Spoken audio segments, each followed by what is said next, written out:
আজকে একটি গুরুত্বপূর্ণ বিষয় মাযহাব তাকলিদ, এই বিষয়ের উপর আমি সংক্ষেপে কিছু কথা বলবো, এটা আল্লাহ তৌফিক দান করেন। প্রথমে আমি একটি ভূমিকা বলব,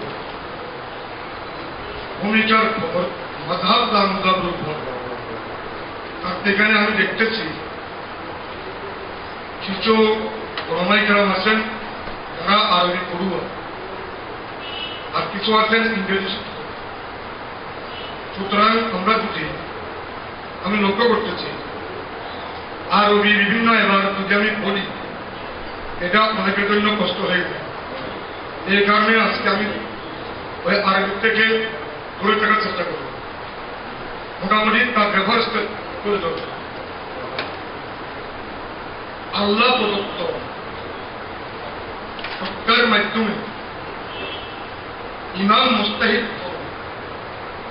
কোরআন সুন্নাহর নির্যাস সহজ বুদ্ধ করে সহজভাবে মুসলিম মিল্লাতের সামনে পেশ করেছেন। আমাদের ইমামগণ কোরআন সুন্নাহর নির্যাস মুসলিম মিল্লাতের সামনে পেশ করেছেন। ইহার তাদের এমন এক অবদান, সে অবদান এহসান আমরা পরিশোধ করতে পারব। আমার ভূমিকা ভারতীয় শতাব্দীর মতো সুদীর্ঘ সময়, 12 শতাব্দী পর্যন্ত, এই সুদীর্ঘ সময়ে অনেক ওলামায়ে কেরাম, মুহাদ্দিসিন এযম, হাদিস বিশারদ, ইসলামী ব্যাখ্যাশাস্ত্রের আইনজ্ঞ, সুফি, অলি, গোস, কুতুব, আবদাল, হাজার হাজার অসংখ্য মুসলমান 12 শতাব্দী পর্যন্ত ওই ইমামগণে যে নীতিমালা দিয়েছে তা অনুসরণ করেছে। এটা আমার ভূমিকা। সুতরাং 1200 বছর পর্যন্ত ইমামগণ যে মতবাদ দিয়েছে 12 শতাব্দী পর্যন্ত, এতদিন পর্যন্ত যারা ইমামদের জারিকৃত আইন কানুন বিধিবিধান যারা মেনে চলেছেন, তার মধ্যে ওলি আছেন, গোস আছেন, কুতুব আছেন, আবদাল আছেন, মুহাদ্দিস আছেন, মুফতি আছেন, সাধারণ পাবলিক আছেন, সবাই অনুসরণ করেছে। মনে না কোনো একজন ইমামে হয়তো শাফি, নত মালিকি, নত হাম্বলি। এখানে মনে রাখতে হবে তারা কি ক্ষতিগ্রস্ত ছিলেন? না। আপনারা কি বলবেন? না, তারা সবাই সত্যের উপর প্রতিষ্ঠিত ছিলেন। কিন্তু 201 হিজরি সংক্ষেপ নাম দাউদ জাহিরি, তার সংক্ষিপ্ত নাম দাউদ জাহিরি, পুরো নাম যদি বলি দাউদ ইবনে আলী জাহিরি। দাউদ ইবনে আলী জাহিরি, এত লম্বা নাম সর্বদাকার দরকার নাই। দাউদ জাহিরি, দাউদ জাহিরি, তার জন্ম 201 হিজরি, তিনি মৃত্যুবরণ করেন 270 হিজরিতে। তিনি সর্বপ্রথম উন্মুক্ত করে দিলেন, খুলে দিলেন এই ফিতনার দরজা। তিনি বললেন ইমামের অনুসরণ প্রয়োজন নাই, কোরআন হাদিস থেকে আমরা স্বাধীনভাবে মসলা উদ্ভাবন করব, স্বাধীনভাবে আমরা নিজেকে পরিচালিত করব। আরেকজনের অনুসরণ করার প্রয়োজন কি? 2001 হিজরিতে তিনি জন্মগ্রহণ করেন, 201 হিজরি 270 হিজরিতে মৃত্যুবরণ করেন। পরবর্তীতে 384 হিজরিতে আরেকজন আলিমে দ্বীনের জন্ম হয়, তার নাম ইবনে হেতম। আমি সংখ্যার নাম বলতেছি, ইবনে হেতম জাহিরি। ইবনে হেতম জাহিরি, আমরা বলি ইবনে হেতম। ওই তিনি বললেন দাউদ জাহিরি। তার জন্ম 384 হিজরি। অত্যন্ত গুরুত্বপূর্ণ বিষয়। তিনি মৃত্যুবরণ করেন 456 হিজরিতে। তিনি বললেন ইমামদের অনুকরণ কোনো প্রয়োজন নাই। তারা এই মতবাদ, এই আন্দোলন শুরু করেছে। পরবর্তীতে তাদের আন্দোলনে অংশগ্রহণ করেছে তাদের সাথে সম্পৃক্ত হয়েছেন ইসহাক বিন রাহবিয়া, সংক্ষেপে ইতিহাস স্মরণ রাখবেন। আমি এখন তিনজনের নাম বললাম, আবু দাউদ জাহিরি, ইবনে হিজম, ইতিহাস। পরবর্তী যারা হাদিস মানে না, মুসাফ মানে না, সবাই তাদের অনুসারী। এখানে আপনাদের অনেক প্রশ্নের উত্তর আছে। তিনজনের নাম, সুতরাং তারা এই তিনজন, তাদের সংখ্যায় আলেম ছিল মনে হয় 17-18। ঐতিহাসিক ইবনে খালদুন, তার তারিখে ইবনে খালদুনের ভূমিকায় ইবনে খালদুন বলতেন তাদের সংখ্যায় আলেমদের সংখ্যা 17-18। ওরা বিশ্বের মধ্যে তাদের অনুসারী ছিল 185 জন। কত শুনছিলাম বিশ্লেষণ করতে 185। তাদের একটু একটা গণ্ডিমুক্ত ছিল মত। এই তারা ইমাম মানতেন না, ইমামদের বিরুদ্ধে কথা বলতেন। পরবর্তীতে তাদের অনুসারী হয়েছে কোন সময় হয়েছে? ভারত উপমহাদেশের ইতিহাস যখন আমরা দেখি, ভারত উপমহাদেশে 200 বছর ইংরেজরা শাসন করেছিলেন। এই 200 বছরের মধ্যে তারা ইসলামের মাঝে মুসলমানদের মধ্যে ফেতনা ফাসাদ ফাটল সৃষ্টি করার জন্য, একতলাফ মতবিরোধ সৃষ্টি করার জন্য তারা আহলে হাদিস নামক একটি গোষ্ঠীকে টাকা দিয়ে, পয়সা দিয়ে তাদের ছত্রছায়ায় তারা ইংরেজদেরকে প্রতিষ্ঠিত করে। তাদের শাসন ছিল 200 বছর। এই 12শো শতাব্দী পর্যন্ত মাত্র কোটি করে আঙ্গুলে গোনা যেত ওরা বিশ্বের তাদের সংখ্যা। কিন্তু ইংরেজ শাসনের সময় ইংরেজরা মুসলিম মিল্লাতের মধ্যে ফাটল সৃষ্টি করার জন্য তারা আহলে হাদিস নামক একটি গোষ্ঠীকে দাঁড় করিয়ে দিয়েছে। এদের মাধ্যমে ফিতনা শুরু হয়েছে। তখন তারা কি বলে? আমরা যারা লক্ষ্য করছি, তারা দেখছি, তাদের এসব ব্যাখ্যা তারা যা করবে তার উত্তর দেওয়ার তেমন অবকাশ নাই। আমি এটা উচিত মনে করি। এত সত্য দেখি তারা বিশুদ্ধ হাদিসের অনুসরণের নাম, তারা নাম বোঝাবে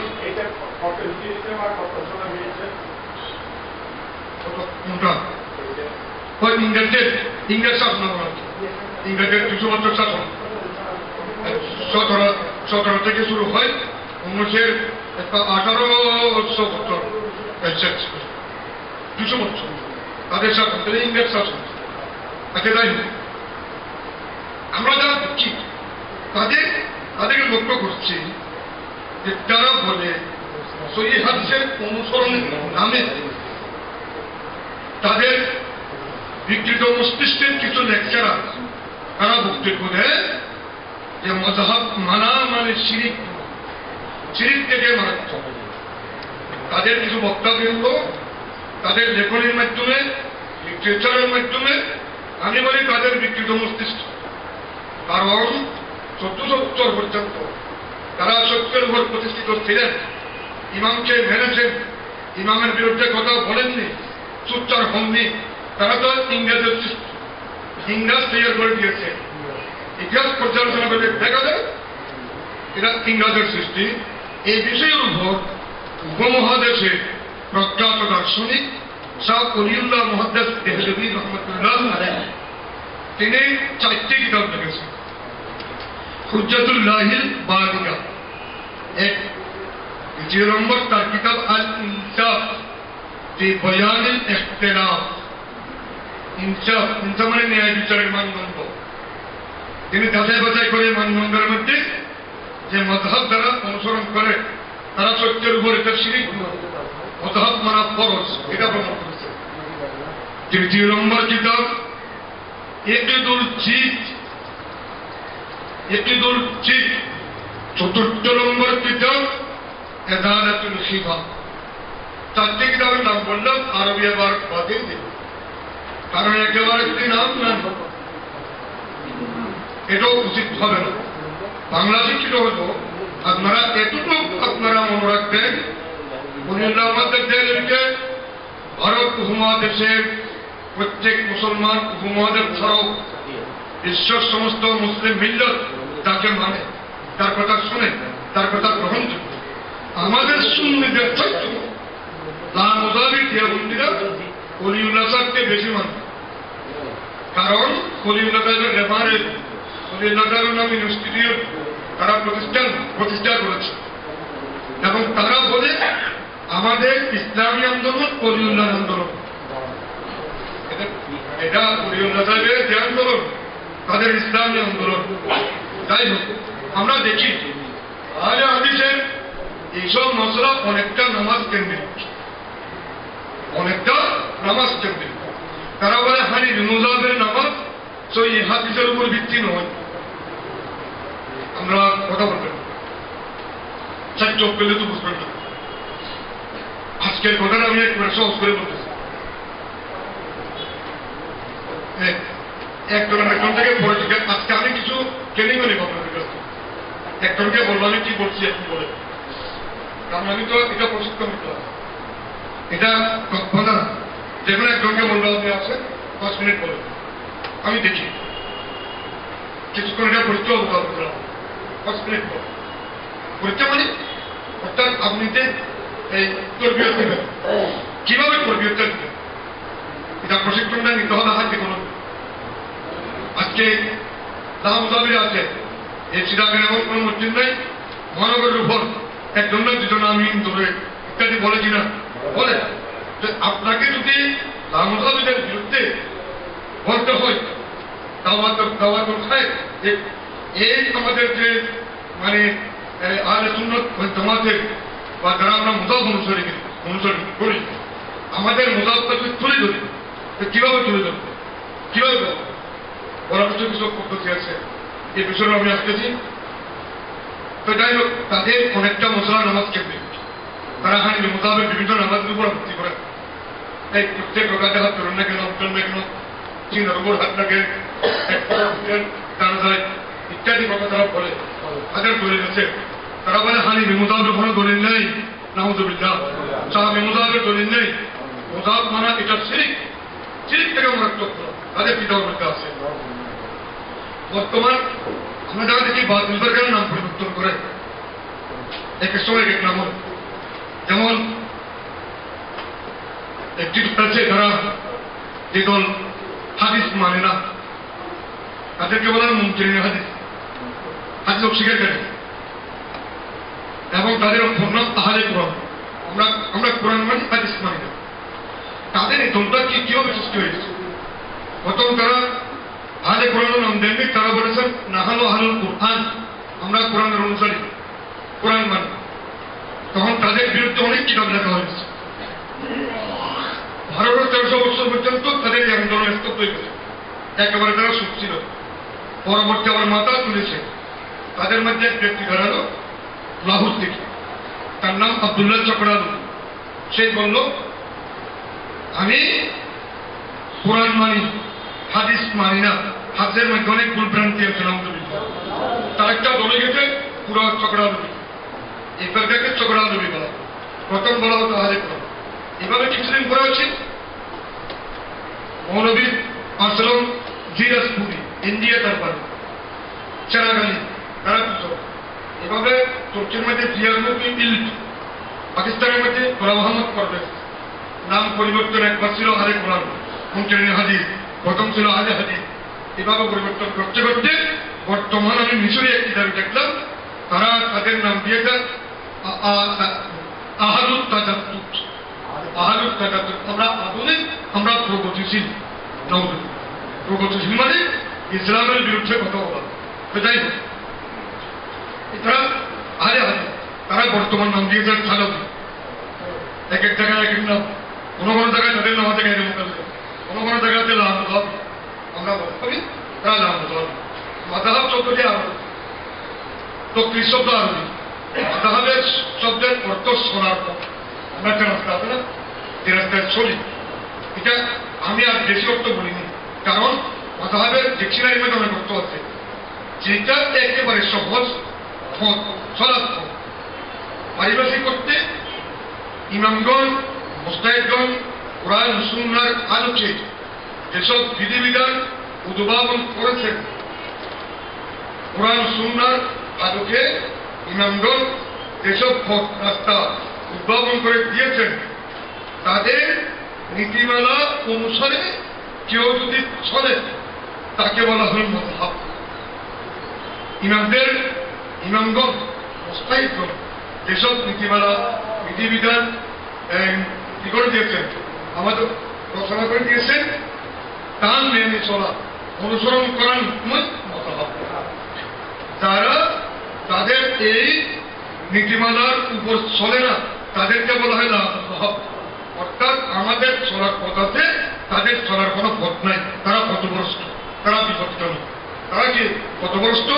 আমাদের তো একটা চলার জন্য কোথায় চলা, এমন রাস্তা এই রাস্তার উপর চলে আল্লাহ রসুল পর্যন্ত পৌঁছব।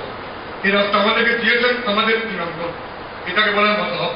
মাযহাব মানে চলার পথ, ওই চলার পথ কোরআন সুন্নাহ থেকে উদ্ভাবন করে যে মশলা আমাদের সামনে উপস্থাপন করেছেন আমাদের ইমামগণ, এই রাস্তায় আমরা চলি আল্লাহ রসুল পর্যন্ত পৌঁছ। এবং যাদের চলার পথ নাই তাদেরকে বলা হয় লামুদাবি, তারা পথগ্রস্ত, তাদের কোনো রাস্তা নাই, তাদের একটা রাস্তা আছে, এটা হলো জাহান্নামের রাস্তা। এরা না কেমন বলা হবে, আমাদেরটা জান্নাতের রাস্তা, তাদেরটা জাহান্নামের রাস্তা। এখানে একটা শব্দ বলি তাকলিদ, অর্থাৎ যারা ইমামদেরকে মানে, এটা হচ্ছে আরবি গ্রামার অনুযায়ী বলি, এটা ক্রিয়ার মূল। তাকলিদ ক্রিয়ার মূল।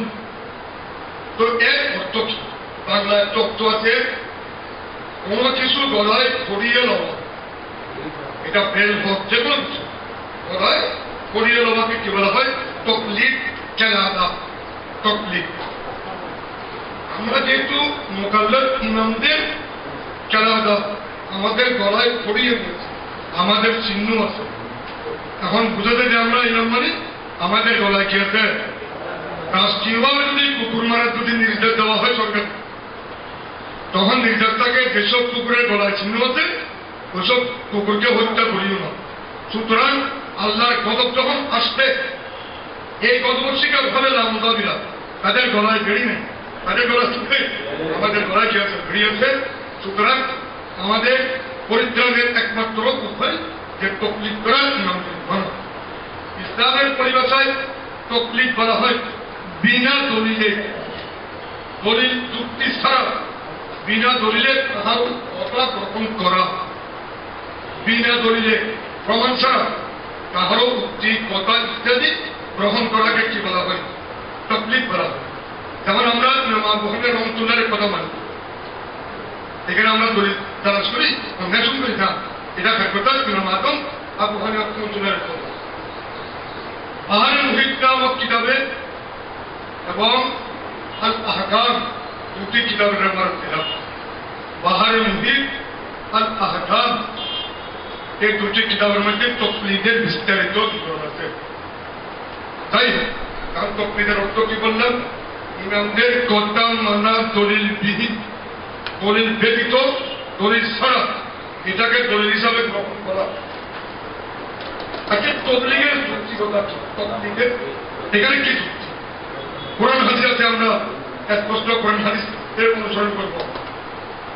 আরেকজন কি বলছেন না বলছেন এর অনুসরণ করার তার কারণটা কি? তার কারণ সম্পর্কে যদি আমরা দেখি, একটা কোরআন হাদিস থেকে মশলা বাইর করা এটা সহজ নয় প্রত্যেকের জন্য। এই কারণে অনুসরণ ব্যতীত আমাদের কোরআন হাদিস বুঝা এটা সম্ভব নয়। কোরআন তো নাযিল করেছেন আল্লাহ রসুলের সিনায় পাগল ওয়ান্দাল্লাহ ইলাইকাল যিকর, রসুল আপনার পবিত্র বক্তের উপর আমি কোরআন শরীফ অবতীর্ণ করেছি। এই কোরআনের ব্যাখ্যা বিশ্লেষণ আপনি করবেন, তো কোরআনের ব্যাখ্যা বিশ্লেষণ হাদিস আমাদের কথা কোরআনে আছে, হাদিস আছে। হাদিস কোরআন থেকে মশলা বাহির করা প্রত্যেকের জন্য সম্ভব নয়। আমি এখানে আর একটু যুক্তি দিয়ে বলি, কেউ যদি দুনিয়াতে যদি কিছু অর্জন করতে চায়, যেমন কেউ যদি রাজমিস্ত্রি হতে চায়, কাঠ মিস্ত্রি অথবা ব্যারিস্টার, উকিল, ইঞ্জিনিয়ার, আরেকজনের অনুসরণ করতে হবে। আরেকজনের অনুসরণ ব্যতীত সে রাজমিস্ত্রি হতে পারবে না, ডাক্তার হতে পারবে না, ইঞ্জিনিয়ার হতে পারবো না। তো কোরআন হাদিস যদি মশলা বুঝতে হয় আরেকজনের পিছন আসতে হবে, আরেকজনের পিছনে অনুসরণ ব্যক্ত কখনো সম্ভব নয়। এই পর্যন্ত আমরা যারা দেখি সবাই মোকাল্লেদ, কোনো না কোনো নামের অনুসার, হয়তো সাথী, নয়তো মালিকি, নয়তো হাম্বলি। দেখেন আমরা যখন বলছি আল্লাহু আকবার আর তার ছেড়ে দিলাম সুবহ, এটা মালিকি মুজাব, মুজাব। এক জায়গায় আমি মাহবিলে ছিলাম, হয়তো বুখারী শরীফ, একজন ছোট্টর আলে আছে, আমরা যখন চেয়ার করতেছি সে হাত এভাবে ছেড়ে দিচ্ছে, আমরা নামের নিচে হাত দিলাম, আর কিছু মানুষ সিনার উপর জিজ্ঞাসা করলাম, ভাই আপনি তো হাত ছেড়ে দিলেন, এটা কোন মুজাব বলছি? আমার কাছে আপনি মালিকি মুজাব বললেন, না আমি মালিকি মুজাব। তো হাত ছেড়ে দিলেন, দেখ কেমকে তিরস্কার করার জন্য, কেমকে তিরস্কার করার জন্য এই কাজটি করলেন, এটাও তো একটা মুজাব হয়ে গেল। আচ্ছা তাই না? আর তারা সিনার উপর রাখে, এটা একটা মুজাব, নাবের নিচে রাখতো, এটা মুজাব। মুজাব ছাড়া কোনো বক্তব্য নাই। সুতরাং মুজাব ছাড়া যারা আছে দুই একজন, একজন দুজন, এটাকে কি বলবো না, দুই একজন যদি অনেকটা কাজ করে সঙ্গে করিষ্ঠ, এটাকে বলে সাওয়াদে আজম, বিরাট দল। হাজে বারের মধ্যে আছে তোমরা বড় দলের অনুসরণ করো, একটা বিউ সাওয়াদের আজম, তোমরা বড় দলের অনুসরণ করো, এবং যারা বড় দল থেকে কেটে করবে সে জাহান্নামে নিক্ষিপ্ত হবে। মানসাদ্দা সুদ্দা বিন্যাস, পুরা হাদিস, সম্পূর্ণ হাদিস, একটা বিউ সাওয়াদের আজম। আমি আরবি আবার বলতেছি না, তোমরা বড় দলের কি করো? অনুসরণ করো। এখন বড় দল হানিফি সাহেব মালিকি হাম্বলি, যাদেরকে বলে আহলে সুন্নাত ওয়াল জামাত। আহলে সুন্নাত ওয়াল জামাত বড় দল, একটা বিউ সাওয়াদের আজম। আহলে হাদিস ছাড়া বর্তমান আপনারা লক্ষ্য করুন, পৃথিবীর 170 কোটি মুসলমান, 170 কোটির মধ্যে আমরা যা দেখি পুরা বিশ্বের মধ্যে 165 কোটি মাযহাবের অনুসারী, আর গোটা বিশ্বের মধ্যে 5 কোটিও হবে, 5 কোটি গণে গণে বক্তব্য। আমি আর বেশি বলতেছি, তারা মুজাহাব মানে না, তারা মুজাহাব মানে না, তাদের উপর কথা বলবো, তারাও একটা মুজাহাব মানে। আবু দাউদ যাহিরি, ইবনে হাজম যাহিরি, ইসহাক বিন রাবিয়া, এবং ইসহাক বলে ইসহাক, তারা মুজাহাব মানে কাজী শৌকানি, ওহিদুজ্জামান কিরওয়ানি, মতিউজ্জামান কিরওয়ানি এবং নবাব সিদ্দিক কাসম শাহ বুখারী, এরাও তো মানে। তাদের তো দৃষ্টি আমার কাছে আছে, তারা একজনের জন্য মানতেছে, সেটাই। আচ্ছা, একজন রুগী, তার রোগ হয়েছে, রোগ যদি হয় তার উচিত হবে ডক্টরের শরণাপন্ন হওয়া। তারা সচেতন, নিজের প্রাণকে রক্ষা করতে চায়। আচ্ছা, সবাই ডাক্তার থেকে চিকিৎসা নিচ্ছেন, একজন বলল না আমার কাছে ডাক্তার নজরুল সাহেবের প্রেসক্রিপশন একটা বই আছে, এখানে 700টি মতো ওষুধের নাম আছে, এটা নেগেটিভ পজিটিভ সব আছে। সে যদি বই বলি নিজের চিকিৎসা নিজে নেয়, তাকে আমরা কি বলবো? মূর্খ। কারণ সে চিকিৎসা করার দরুন অল্প দিনের মধ্যে মৃত্যুবরণ করে। এখনো যদি কেউ মুজাহাব পালন না করে, সব থেকে ডাক্তারের কাছে মুজাহাব, ইমাম আজম ডাক্তার, শাফি ডাক্তার, মারবি ডাক্তার, হাম্বলি ডাক্তার, তাদের কাছ থেকে আমরা কি নিচ্ছি? আমরা চিকিৎসা গ্রহণ করতেছি। আর কি একজন বলে না আমরা তাদের কাছ থেকে চিকিৎসা কেন নেব? একজন ইঞ্জিনিয়ার এখানে 10 তলা, 20 তলা, 50 তলা একটা যদি ভবন তৈরি করে, ইঞ্জিনিয়ারিং বই আছে না? হয়েছে। আমি বই টই দেখি, যদি এটা কি করি, মানে একটা বিল্ডিং তৈরি করি, এই বিল্ডিং এর কি অবস্থা হবে? যেখানে অবস্থান করে, যারা অবস্থান করবে তাদের কি অবস্থা হবে? একটা বিল্ডিং ইঞ্জিনিয়ার ছাড়া তৈরি হয় না, ডাক্তার ছাড়া চিকিৎসা হয় না, সুতরাং হাদিসের মাসাইল ইমাম ছাড়া হয় না। এটা একবার সোজা। আচ্ছা, এখন বলতে পারেন হুজুর আপনি তো মাযহাব মানার উপর বক্তব্য দিচ্ছেন, মাযহাব মানার জন্য কোরআন হাদিসে কোন দলিল আছে? আমি সূরা নাহলের 43 নম্বর আয়াতে বলতেছি, সূরা নাহল 14 বার, সূরা আম্বিয়া 7 নম্বর আয়াত, সূরা আম্বিয়া 7 নম্বর, সূরা নাহল 14 বার 43 নম্বর আয়াত। সেখানে আছে সূরা নাহল 43 নম্বর, সূরা আম্বিয়া 7 নম্বর আয়াত, 6 নম্বর। সুতরাং দেখেন আল্লাহ তাআলা বলেন তোমরা জ্ঞানী গুণীদের নিকট জিজ্ঞাসা করো, জ্ঞানী গুণীদের নিকট জিজ্ঞাসা করো। যদি তোমাদের জানা না থাকে, যেমন আমি একটা উদাহরণ দিয়ে করতে রাখবো, তোমরা জিজ্ঞাসা করো জ্ঞানীদের নিকট। এখানে শুধু একটা নম্বরটা লিখলে একটা হবে, তর্জমা কোরআন দেখে শিখে দিবেন। আপনাদের তর্জমা কোরআন আছে, এখানে তর্জমাটা লেখার দরকার নেই, শুধু আইটের নম্বরটা দেখতে হবে। এই আইটের সার অর্থ তারা জ্ঞান শরীয়তে আল্লাহ তাআলা তাদেরকে জ্ঞান দিয়েছেন। তোমরা যদি না বুঝো তাদের শরণাপন্ন হও, তাদেরকে জিজ্ঞাসা করো ইনকুন তোমরা যদি তোমরা না জানো। এবং পুরা ইত্তেবাস আলো হালাত থেকে ইনকুন তোমরা জানো। এই আয় দ্বারা পরিষ্কার বোঝা গেল অজ্ঞ লোকদের উচিত কোন কিছু যদি না জানে তার কাছে জানা আছে, তার কাছে জিজ্ঞাসা করা। এটা একটা উদাহরণ দিই। আর কাজের মধ্যে আছে শিফাউল আইজ আস-সুওয়াল, মুসলিম, বুখারী, কনজুল উম্মাহ হাদিসের বিভিন্ন কিতাবে আছে। আমরা শুধু করা স্মরণ রাখি শিফাউল আইজ, সেবা মানে ওষুধ, আরোগ্য, আইজ মানে অজ্ঞ।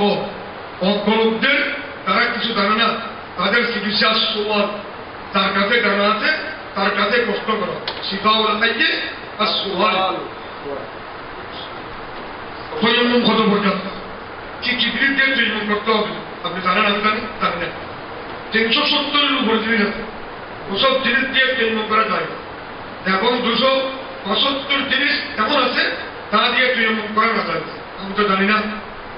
যারা জানে তাদের কাছে জিজ্ঞাসা করার জন্য আল্লাহ বলেছেন, যিনি আপনাকে উত্তর দিবেন তার কথা শুনি আপনি যদি আমল করেন আপনাকে বলা হবে মুকাল্লিম, আপনাকে বলা হবে মুতাওয়াক্কিল করেন। একজন উত্তর দিয়েছেন, তার কথা তো আপনি অনুসরণ করেছেন। অতএব কথা অনুসরণ করার জন্য আল্লাহ তাআলা সরাসরি নির্দেশ দিয়েছেন। সূরা নিসা 59 নম্বর আয়াত আল্লাহ তাআলা বলেন, হে মুমিনগণ, তোমরা আল্লাহ এবং তদীয় রাসূলের আনুগত্য করো। শুধু আপনারা একটু লেখেন সূরা নিসা 59 নম্বর আয়াত। ওই নম্বর থেকে যদি ভুল টুল হয় তাহলে আবার ঠিক করে নেবেন। মুমিনগণ, তোমরা আল্লাহ রাসূলের আনুগত্য করো। এখানে প্রশ্ন, ও উলিল আমরি মিনকুম, আর যারা তোমাদের মধ্যে উলিল আমর আছে। উলিল আমরের ব্যাখ্যায় তফসীর করতে গিয়ে আমাদের মুফাসসিরিনে কেরাম অনেক ব্যাখ্যা দিয়েছেন। প্রখ্যাত 4 জন মুফাসসিরের নাম আমি উচ্চারণ করতেছি। একজন সাহাবী হযরত জাবের রাদিয়াল্লাহু তাআলা, দ্বিতীয়জন হযরতে আব্দুল্লাহ বিন আব্বাস রাদিয়াল্লাহু তাআলা, তৃতীয়জন তাবিঈ আতা ইবনে আবি রাবাহ, চতুর্থজন মুজাহিদ। 4 জন, দুজন সাহাবী, তাবে আব্দুল্লাহ বিন আব্বাস, আতা বিন আবি রাবাহ, মুজাহিদ। এই 4 জন উলিল আমরের অর্থ করে অভিজ্ঞ মুজতাহিদ, ইমাম, ফকিহ। তারা ফিকহের জ্ঞান রাখেন। উলিল আমর শব্দের অর্থ ফকিহ, মুজতাহিদ, ইমামগণ। তারা বলেন ইন্নাহুম উলিল ফিকহি ওয়াল ইলম। আর এই বার্তা করবেন এই যে একটা আমি বললাম, তোমরা আল্লাহ রাসূলের আনুগত্য করো। আর যারা তোমাদের মধ্যে উলিল আমর মানে মুজতাহিদ, স্বয়ং আল্লাহ তাআলা নির্দেশ দিয়েছেন, তারা মুজতাহিদ, তারা ইমাম, তাদের তোমরা অনুসরণ করো। আপনারা একটি শব্দ স্মরণ রাখতে, উলিল আমরে মিনকুম। উলিল আমরে মিনকুম, উলিল আমর মানে আমাদের ফকিহগণ, সাহাবায়ে কেরাম। কোরআন তো বুঝতে গেলে সাহাবার থেকে বুঝে নিতে হবে। এখানে আব্দুল্লাহ বিন আব্বাস, যিনি কোরআন শরীফের অন্যতম মুফাসসির, তিনি রইসুল মুফাসসির তর্জমাতুল কোরআন, তিনি বলেছেন এখানে উলিল আমর মানে ইমাম আযম, আবু হানিফা, শাফি, মালিক, আহমদ বিন হাম্বল, তাদের অনুসরণ করো। সরাসরি আল্লাহর নির্দেশ। তা আমরা যদি এখন ইমাম আবু হানিফার কথা মানে মূলত এটা আল্লাহর কথা। আল্লাহর কথা বেশ কি ইমাম আবু হানিফা শুধুমাত্র ব্যাখ্যাকারী, মূল কথা বলেছেন আল্লাহ। আল্লাহর কথাকে ব্যাখ্যা করে দিয়েছেন ইমাম আবু। একটা উদাহরণ দিয়ে, দুধ আছে না, দুধ আমরা দুধ পান করি, দুধ থেকে আমরা ঘৃত বানাই কি, মাখন, হালুয়া, মিষ্টি, সবচেয়ে ছানা, কিন্তু মূল দুধ দুধ থেকে। কেউ যদি বলে এখানে যে ঘৃত এটা কিসের তৈরি, তার উৎস কি, তখন আমি বলবো দুধ। মাখন, তার উৎস কি দুধ। এখন যদি দেখা দিতাম দেখার উৎস কি, আমরা বলবো কোরআন, দেখার উৎস সুন্নাহ। কথাটা বুঝতে পারছেন? এটা শুধুমাত্র আবু হানিফা করছেন কি, যিনি আমাদের সামনে গৃহীত বানান, এটাকে মাখন বানাই, মিষ্টি বানাই, আমাদের সামনে দিয়েছেন মজাগুলি। এটা তো আবু হানিফার প্রশংসা করা উচিত, এখানে প্রশংসা করা উচিত। কিন্তু আবু হানিফা দেখা দিয়েছেন, এই দেখা কি দুধ থেকে আসবে, কোরআন থেকে আসবে? শুধুমাত্র তিনি এর ব্যাখ্যা করে দিয়েছেন। এই কারণে যারা আবু হানিফা বা অন্যান্য ইমামদের দেখা মানে না, তো তারা দুধের তৈরি মিষ্টি ভক্ষণ করেছে, দুধটা মানতেছে না, তার থেকে খারাপ কিছু হয়, তার থেকে অক্রম মুক্ত তারা মজাহব করে না। এই কারণে আমি বলি তারা পথগ্রস্ত, তাদের চলার কোনো চিনাই পথ নাই। আমি এখানে দুইটি আয়াত পড়েছি, একটি সূরা নিসা আর একটি সূরা নাহল এবং সূরা তাওবিয়া। কোন আয়াত দ্বারা অনেক আয়াত আছে, বাকি সব আয়াত বাদ দিয়েছি, কারণ এটা সেমিনার নয়। এর বড় আপনাদের বক্তব্যটা সেমিনার হবে, আপনাদের সেমিনার সেম্পোজিয়ামে যে বক্তব্য রাখি বা কোনো মাইক্রোফোন দেন অনেকটা এই কারণে। তো এখানে এটাও দরকার আছে, দরকার আপনারা যখন তরবিয়তের কাজ করবেন তখন এটা আপনাদের কাজে লাগবে। কি কাজে লাগবে? অনেকে আপনাদেরকে প্রশ্ন করবেন, আমি মুসাফ করি না, কোরআন সুন্নাহ আল্লাহ তাআলা বলছেন কোথাও কোরআন হাদিসের মধ্যে তুমি আবু হানিফাকে মানো।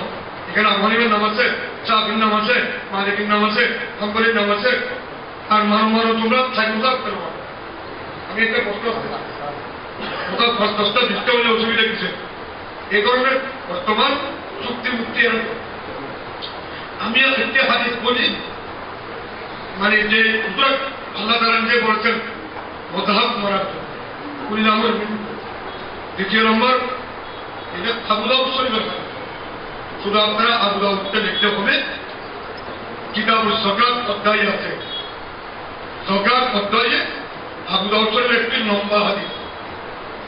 হুজুর আকরাম সাল্লাল্লাহু আলাইহি ওয়াসাল্লাম হুজুরের প্রিয় সাহাবী হযরত মুআয রাদিয়াল্লাহু তাআলা আনহুকে এমন দিকে পাঠাচ্ছিলেন যাকাতের মাল উসুল করার জন্য, সম্ভবত 9ম হিজরিতে।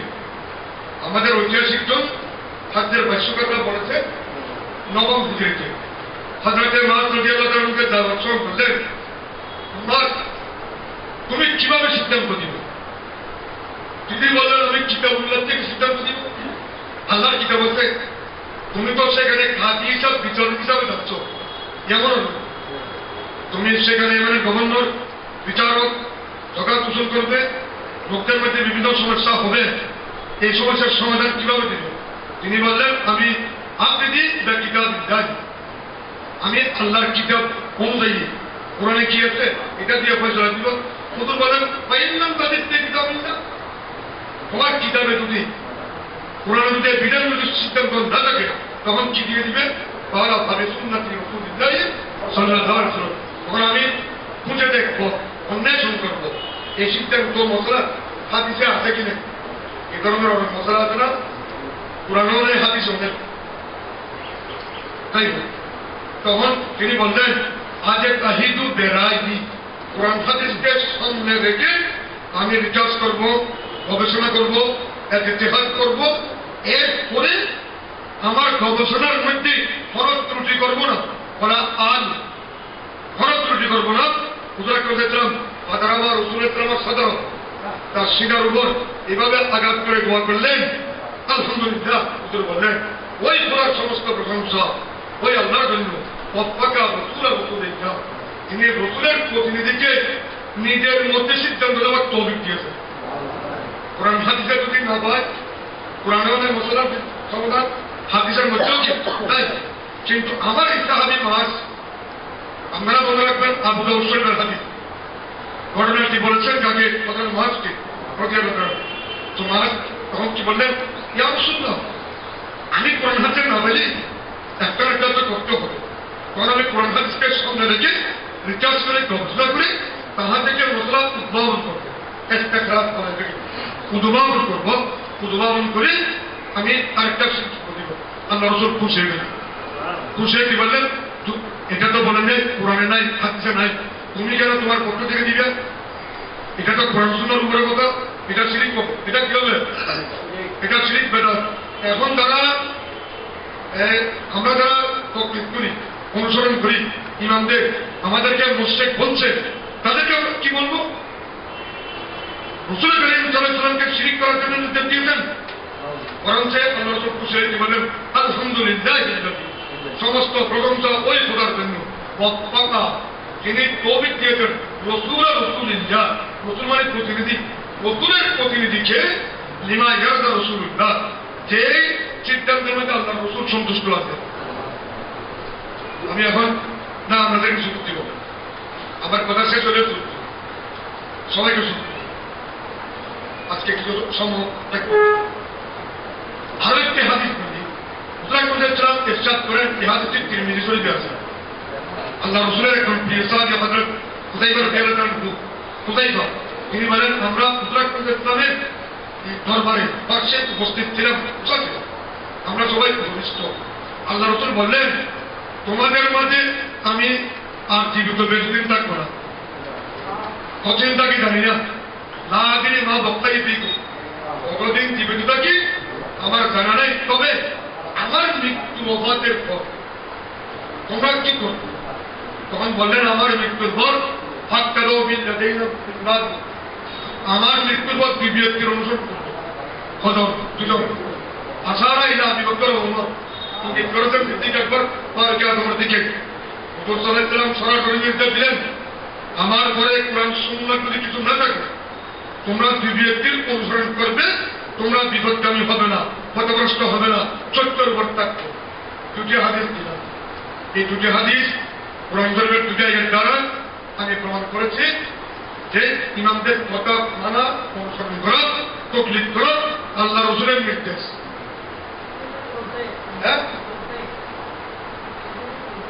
তিরমিজি শরীফের কিতাবুল কদা, কদা কদা বাবুল কদা, ওখানে শিরোনাম দেখছে, ওখানে অনেক কাজ করছে। আচ্ছা, ব্যক্তি বিশেষে অনুসরণ করা, এটা সাহাবায়ে কেরামের যুগে ছিল। যেমন ফারুক আযম রাদিয়াল্লাহু আনহু বললেন, এই মশলা কোরআনে নাই, হাদিসে নাই। হযরত সিদ্দিক আকবর রাদিয়াল্লাহু আনহু যে সিদ্ধান্ত দিয়েছেন, আমরা তার অনুসরণ করব। এটাকে বলা হয় ব্যক্তি বিশেষে অনুকরণ করা, মানা, ইমাম মানা। ফারুক আযম স্পষ্ট বলে দিলেন, এই মশলার মধ্যে আমরা হযরত সিদ্দিক আকবর রাদিয়াল্লাহু আনহুর কি করব? অনুসরণ করব। এক। দ্বিতীয় নম্বর, এই মশলা কোথায় আছে? ইবনুল কাইয়্যিম আল-জাওজিয়্যা, হাম্বলি মুতাবিক অন্যতম ইমাম ইবনুল কাইয়্যিম, তার কিতাব ইলামুল মুওক্কিঈন, ইলামুল মুওক্কিঈন, আরেকটি কিতাব শাওলিল্লাহ সাহেবের আদালতুল ইসতিফা, সেখানে পরিষ্কার আছে ফারুক আযম ঘোষণা দিলেন, কোরআন হাদিসের সমাধান না থাকলে আমরা অনুসরণ করবো সিদ্দিকে আকবরের। আর একটা যুক্তি আমি দিই, যারা মদিনার অধিবাসী আহলে মদিনা, তারা হযরতে আব্বাস রাদিয়াল্লাহু তাআলার ফতোয়াকে প্রাধান্য দিতেন অন্যান্য সাহাবীদের উপর। একটি কথা বলি, এই কথাটি ফাতহুল বারীতে আছে, ইবনে হাজার আসকালানী রাহমাতুল্লাহ আলাইহি রচিত ফাতহুল বারী। ওখানে আছে আব্দুল্লাহ ইবনে আব্বাস রাদিয়াল্লাহু তাআলাকে মদিনাবাসীরা প্রশ্ন করলেন, এই আব্দুল্লাহ ইবনে আব্বাস, একজন মহিলা প্রত্যেকের তো ফরজ তিনটি, হজের মধ্যে ইহরাম আর ভাই অবস্থান করা আর তাওয়াফ করা। তাওয়াফ শেষ হয়েছে আর পথে হয়েছে। তারা বহিরাগত হাজি, মক্কার অন্তর্ভুক্ত নয়, ওই শহরের অধিবাসী নয় মক্কার। মক্কার ভাই, যেমন আমরা বাংলাদেশি, পাকিস্তানি, ইন্ডিয়ানি বা মক্কার ভাই যারা মদিনাবাসী, তাদের জন্য বিদায় দেওয়া ফরজ। তাওয়াফের বেদা বলা হয় বিদায় দেওয়া।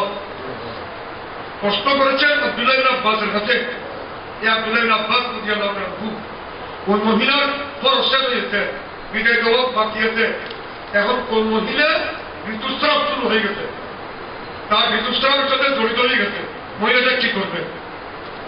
যতদিন পর্যন্ত তার ঋতু বন্ধ হবে না ততদিন অপেক্ষা করবে, মক্কায় অবস্থান করবে, না তার বাড়িতে চলে যাবে? আব্দুল্লাহ আব্বাস বলেন না, সে বাড়ি চলে যাবে, বিদায় দেওয়া তার জরুরি নয়। মদিনাবাসীরা বললেন সাইদ বিন সাহাব একটু এ ধরনের বলেন না, তিনি সাহাবী, তিনি অধিক সাহাবী, তিনি কোরআন শরীফের সংগ্রহ ছিলেন। সাইদ বিন সাহাব বলেন না, ও মহিলা ঋতু বন্ধ হওয়া পর্যন্ত অবস্থান করবে, কোথায়? মক্কা শরীফে। তার ঋতু যদি বন্ধ হয়ে যায় তখন ও মহিলা কি করবে? তখন বিদায় দেওয়া করবে। এই যে মাযহাবী যে ইখতিলাফ সাহাবায়ে কেরামের যুগে ছিল, কিছু কিছু সাহাবী আব্দুল্লাহ ইবনে আব্বাসকে বলতেন, আর কিছু সাহাবী সাইদ বিন সাহাবকে, আর কিছু কিছু সাহাবী অন্যান্য সাহাবীদেরকে। আর একটা কথা, এখন আমরা দেখি ইমামদের মধ্যে মতানৈক্য, মতবিরোধ, যা সাহাবীদের মধ্যেও ছিল।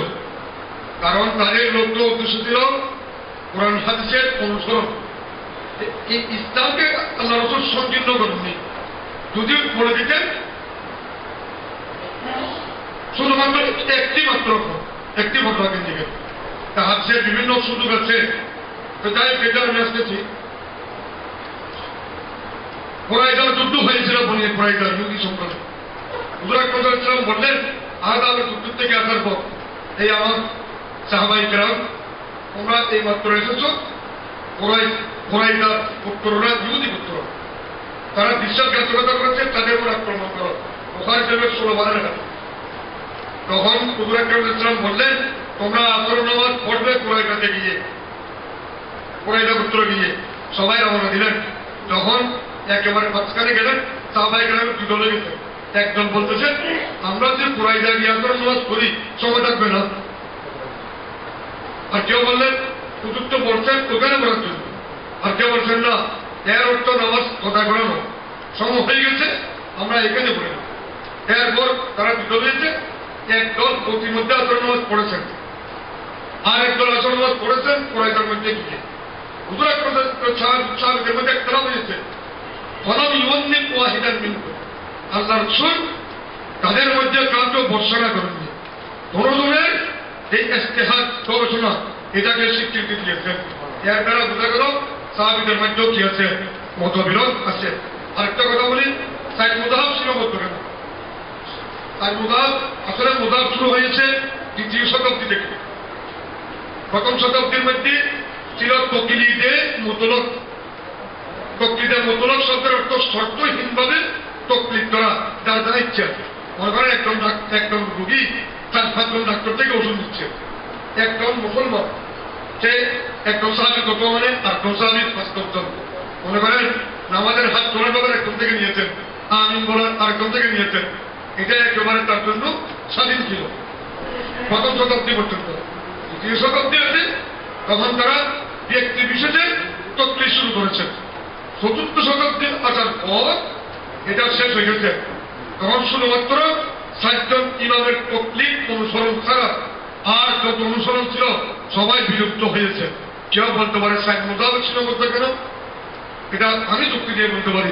একজনের 7-10 জন সন্তান আছে, মূর্তি 7 জন আছে, কজন আছে? এখন তরকা পাবে কজনে? 7 জনের। অনেক মুযাহাব ছিল, 400 বছর পর্যন্ত ছিল, এরপর সব মুযাহাব মরে গেছে। এই কারণে ইবনে খালদুন রহমতুল্লাহ আলাইহি, শাহওয়ালির মধ্যে রহমতুল্লাহ আলাইহি বলেন, সাইদ মুযাহাব ছাড়া যদি বর্তমান কেউ আমল করে, তারা বৃহত্তম দল থেকে কেটে পড়বে, জাহান্নামে নিক্ষিপ্ত হবে। মনসাদ্দা শুদ্ধ 3 নার। অর্থাৎ সাইদ মুযাহাবের উপর এখন সীমাবদ্ধ। একসাথে 7 জনের কথা মানা এটা অসম্ভব। এটা সম্ভব হয়, কারণ সাইদ মুযাহাব এখন এজমা হয়ে গেছে, উম্মতের ঐক্যমত। সুতরাং আমরা মুযাহাব পালন করি, যে মুযাহাব পালন করি, অনেক কথা মুযাহাবের হচ্ছে। এই ব্যাপারে আগে আমাদের তর্জমানে ধারাবাহিক কিছু লিখছিলাম তাকফীরের উপর। তারা পড়েছেন, তাদের জানা আছে, কিন্তু আমার লেখা সমাপ্ত আছে। আমি বাকি এটা সমাপ্ত করে নিব, কারণ তাদের যে ফেকা আছে, ফেকাটা মানুষ শুনলে তাদেরকে ঘৃণা করবে। তাদের অনেক ফেকা আছে আহলে হাদিসে। তাই আল্লাহ আমাদেরকে বুঝবার তৌফিক নসিব করুন। এখন আমি বলবো একজন আসবেন। এই যে আজকে যে আমি কথা বললাম, কথাও সম্ভব আমার সামনে একজন আছেন, আপনি আছেন, এদিকে আসেন, খুব সংক্ষেপ সময়।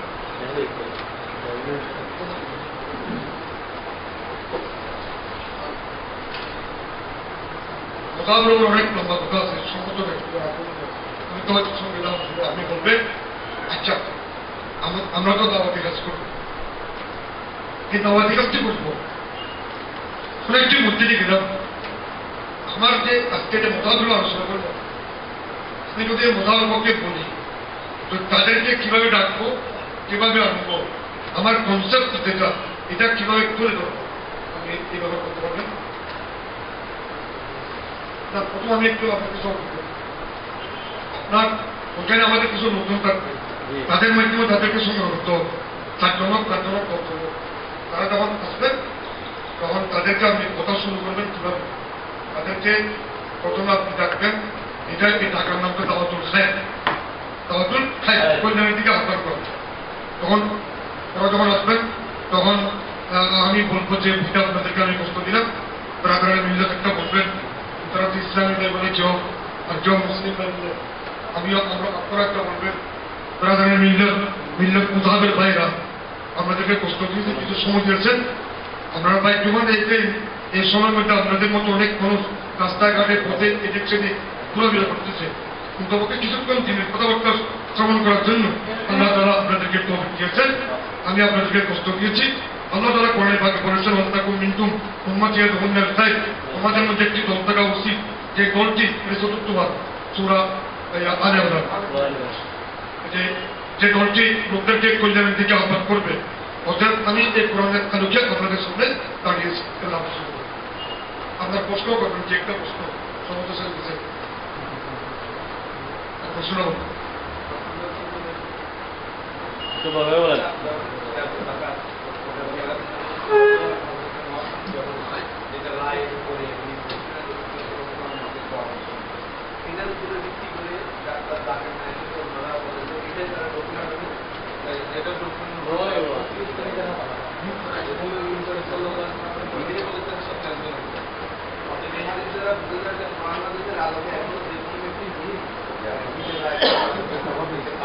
শুনেন, ওরা যে কথাটা বলছেন অত্যন্ত মানে প্রশ্ন, এত আমি এটাকে প্রশ্ন হিসাবে গ্রহণ করছি, উত্তর দিব। হাজের তাহিদু বেড়াই, হাদিসের শব্দটা আপনারা খেয়াল করবেন, আমি যদি কোরআন সুন্নাহ না পাই, হাজের তাহিদু বেড়াই, আজকে শব্দটা আমি গবেষণা করব, অনুসন্ধান করব, আমি রিসার্চ করব, কিসের উপর বেড়াই, আমার রায়ের উপর ভিত্তি করে, আমার রায়ের উপর ভিত্তি করে আমি কিসের উপর যে অনুসন্ধানটা করব, অনুসন্ধানটা হবে কোরআন হাদিসের। কোরআন হাদিস যেটা আমি আগে বলেছি, এই পর্যন্ত ফকিগণ যত রিসার্চ করেছেন সব রিসার্চ তো কোরআন এবং হাদিসের উপর। এই কারণে আমি পূর্বে আমার বক্তব্য বলেছি, ফকিগণ যে কথা আমাদেরকে দিয়েছেন কোরআন হাদিসের নির্যাস, এই কোরআন হাদিসের নির্যাস বাইর করা আমাদের পক্ষে সম্ভব নয়।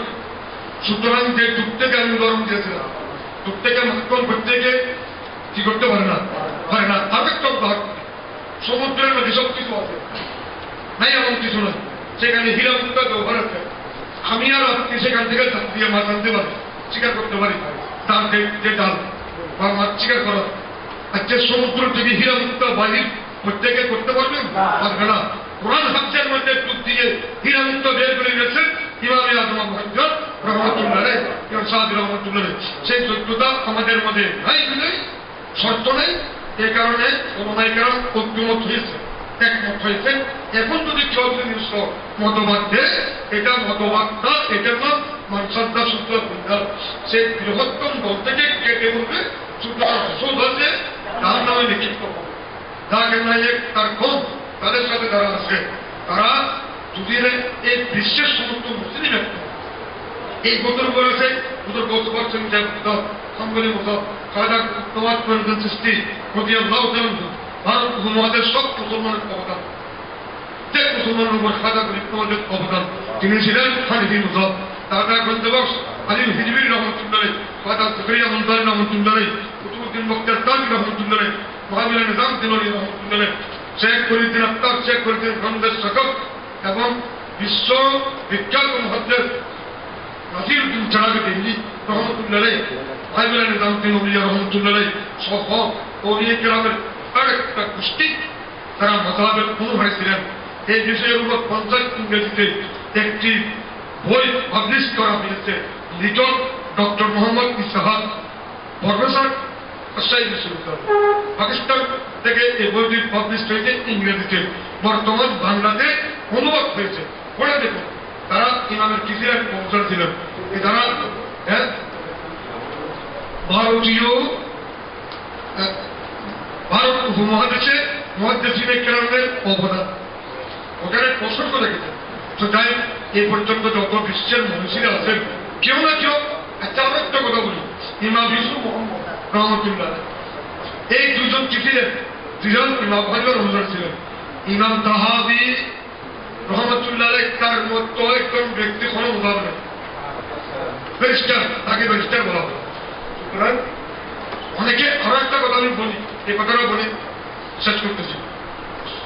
আমরা কোরআন হাদিস থেকে উন্মুক্ত মশলা স্বাধীনভাবে বাইর করবো। আমি তাদেরকে বলবো, আপনার যে আইনের ব্যাপারে ওকালতি বই আছে না, বই বলে কি আপনি নিজেরকে বা নিজের ওকালতি নিজে করতে পারবেন না একজন উকিলের মাধ্যমে, ব্যারিস্টারের মাধ্যমে, এবং আপনার চিকিৎসা ডাক্তারের মাধ্যমে, আপনার কাঠমিস্ত্রি, রাজমিস্ত্রি ইত্যাদি আর অনুসরণের মাধ্যমে। তো কোরআন সুন্নাহ অনুসরণ ছাড়া এটাকে একেবারে সস্তা হয়ে গেল। সুতরাং এটা তারা জ্ঞান পাবি, তারা পথভ্রষ্ট, তাদের রাস্তা নেই। এই কারণে তাদের জন্য আমি কি বলছিলাম, লাল হবি, তাদের কোনো জেনে রাস্তা নেই। আপনি 2 মিনিট বলে দেখলে আমার ভালো লাগবে। আমি যে কিছু শিক্ষা দিলাম মজা করবো। আসসালামু আলাইকুম ওয়া রাহমাতুল্লাহি ওয়া বারাকাতুহু। সম্মানিত উপস্থিতি, মহান আল্লাহ রাব্বুল আলামিনের দরবারে লক্ষ কোটি শুকরিয়া আদায় করছি যে মহান আল্লাহ রাব্বুল আলামিন এই মসজিদে আমাদেরকে দাওয়াতের খায়রে মহান মাহফিলে বসার আল্লাহ তৌফিক দান করেছেন, সেজন্য সকলে বলি আলহামদুলিল্লাহ। আমি পবিত্র কালামে কারীম থেকে কোন আয়াতে কারিমা তেলাওয়াত করব, এটার উপরে সামান্য আয়াত আলোচনা করে আমি আমার বক্তব্যের ইখতিতাম করব ইনশাআল্লাহ। এই সময়টুকু রব্বুল আলামিন আমাদেরকে দ্বীন মিল্লাতের খেদমতে দেওয়া আল্লাহ আমাদেরকে তৌফিক দান করুন। আল্লাহ রাব্বুল আলামিন কোরআনে কারীমের মধ্যে ইরশাদ করেন, ইয়া আইয়ুহাল্লাযীনা আমানু আতিউল্লাহা ওয়া আতিউর রাসূলা ওয়া উলিল আমরি মিনকুম। আল্লাহ রাব্বুল আলামিন কোরআনে কারীমের মধ্যে এই আয়াতে কারিমা 3 সত্তার ইতাআতের কথা বলেছেন। এক আল্লাহ, দ্বিতীয় রাসূল, এরপর হচ্ছে যারা উলিল আমর। এই 3টা বিষয় আমাদেরকে অনুধাবন করতে হবে। আল্লাহকে আমরা কিভাবে অনুসরণ করতে পারি, আল্লাহকে অনুসরণ আমরা কিভাবে করবো? কোরআন শরীফে অপরাধ রয়েছে, যে ব্যক্তি রাসূল করিম মাইয়ুতির রাসূল ফাকাদ আতা আল্লাহ, যে ব্যক্তি রাসূল করিম সাল্লাল্লাহু আলাইহি ওয়াসাল্লামকে অনুসরণ করলো সেই খোদাকে অনুসরণ করলো। অতএব রাসূল করিম সাল্লাল্লাহু আলাইহি ওয়াসাল্লামের নির্দিষ্ট পথটা মানাই হচ্ছে খোদাকে মানা। এতটুকু আমরা পেয়ে গেলাম। এরপরে আমরা কাকে অনুসরণ করতে পারি? আল্লাহ এবং রাসূল ছাড়া অন্য কাউকে অনুসরণ করা যাবে কিনা? আল্লাহ এবং রাসূল ব্যতীত অর্থাৎ গায়রুল্লাহর অনুসরণ করা যাবে কিনা? আমাদের মধ্যে অনেক ভাইরা মনে করেন আমি আল্লাহ এবং রাসূলকে মানি, আর কাউকে আমি মানি না, কোরআন হাদিস মানি, আর কাউকে মানি না। কিন্তু কোরআন নিজেই বলে দিচ্ছে যে ওয়া উলিল আমরি মিনকুম, তোমাদের মধ্যে যারা উলিল আমর অর্থাৎ যারা নির্দেশ দেওয়ার ক্ষমতা রাখে তাদেরকে মান্য করতে কোরআন নির্দেশ দিয়েছে। এখন আমরা যাব যে উলিল আমর বলতে কাদেরকে বোঝানো হয়। এই উলিল আমর বলতে যাদেরকে বোঝানো হয় সেটা আমার ব্যক্তিগত মতে নয়, আমরা তাফসীরের মধ্যে যাব। তাফসীরের মধ্যে গেলে আমরা দেখতে পাই উলিল আমর বলতে এখানে মুস্তাহিদ ইসলাম যুগের শ্রেষ্ঠ ফুকাহায়ে ইসলামদেরকে বোঝানো হয়েছে। এখন এই ইমামগণদের মধ্যে কারা রয়েছেন? ইমামগণদের মধ্যে থেকে সেই 3য় হিজরি থেকে শুরু করে 3য় শতাব্দী থেকে শুরু করে হিজরি 3য় শতাব্দী শুরু করে 4 জন ইমামের উপরে ইজমা হয়ে গিয়েছে। আর ইজমা মানা এটা আমাদের ইমানি দায়িত্ব। আর ইজমার খেলাফ ইজমায়ে কুফর, ইজমার বিরোধিতা করা হচ্ছে কুফরি। এই ইজমা হলো 4টি মাযহাবের উপরে, সেটা হলো হানাফি, শাফিঈ, মালিকি, হাম্বলি। আমরা হচ্ছে হানাফি মাযহাব, সে অনুসারে আমরা ইমাম আজমকে মানি। বর্তমানে আমরা দেখি মুসলিমে কয়েকজন ভাই বিভিন্ন মসজিদের মধ্যে অনেকে জোরে আমিন বলছেন, অনেকে রফিয়াদান অর্থাৎ হাতকে বারংবার উত্তোলন করছেন এবং ওনারা বিকৃতভাবে আমাদের নামাজ তারা তাদের মন খুশি অনুসারে করছেন। তাদের মধ্যেও তাদের যে মতটা দেখা যায় সেখানের মধ্যে তাদের মধ্যে ব্যতিক্রম দেখা যায়।